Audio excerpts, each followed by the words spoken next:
চট্টগ্রাম নগরীতে কোটা সংস্কার আন্দোলনকারী ও ছাত্রলীগ নেতাকর্মীদের মধ্যে উত্তেজনার সময় একটি ভবনে আটকে পড়া কয়েকজনকে বেধড়ক পেটানো হয়েছে। ভবনটি থেকে ঝুঁকিপূর্ণভাবে নেমে আসার চেষ্টার সময় তাদের উপর ইট পাটকেল ছুড়তে দেখা যায় প্রতিপক্ষকে। প্রত্যক্ষদর্শীরা জানায়, কোটা সংস্কার আন্দোলনকারী ও ছাত্রলীগ নেতাকর্মীরা এক পর্যায়ে মুরাদপুর এলাকায় মুখোমুখি অবস্থান নেয়।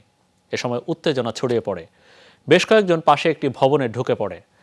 পরে তাদেরকে পেটানো হয়। মারধরে আহতরা ছাত্রলীগের নেতাকর্মী বলে দাবি করা হয়েছে।